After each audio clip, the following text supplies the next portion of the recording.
Du học cấp 3 tại Canada là trải nghiệm như thế nào? 3 reasons to study at Burnaby School District. I would say number 1 is location. I believe it's the best place in Canada to live and to study abroad as a high school student. It's super convenient, it's a safe place, dynamic, diverse, very exciting, and we're surrounded by natural beauty.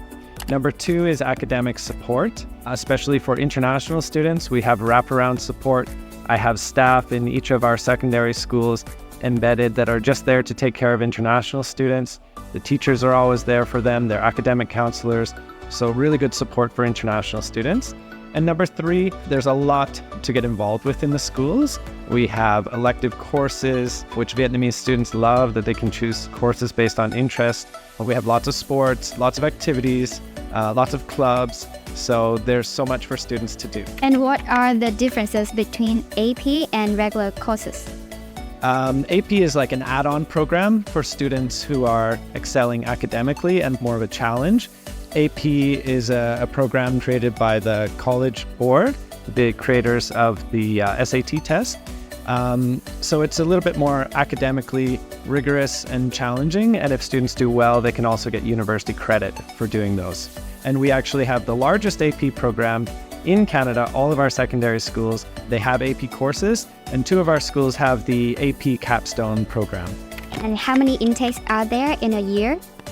There are 2 intakes every year, September and February. So our students will arrive the last week of August or the last week of January. We do a 1-week orientation to go over safety, to explain how the school system works, to get them settled. We take them on a trip, and then they're ready to start school. So 2 intakes to choose from. And could you please distinguish between linear and semester system? We have 2 types of schools, semester and linear.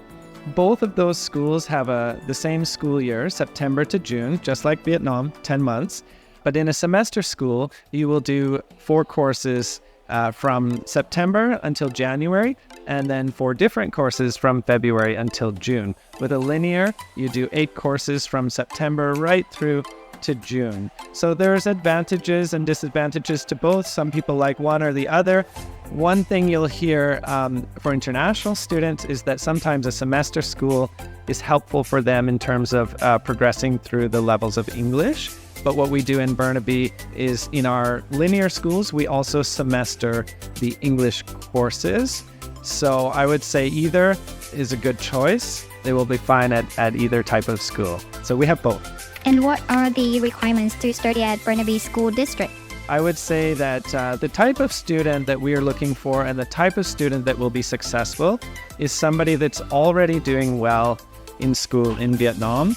They are emotionally, mentally, physically healthy, ready for a challenge, open-minded. They have self-discipline. In terms of like a GPA, we look at the last 2 years of report cards in Vietnam, and we require minimum 7 out of 10. 3 things you like about Burnaby City. We're so lucky. It is a beautiful place to live. It's a very clean environment. It's super diverse. You can have friends from all over the world. You can eat any kind of food. It's very convenient. But for me personally, I love the outdoors. I love to hike in the mountains, go skiing, kayaking. It's really a paradise for the outdoors, and it's not too cold in the winter.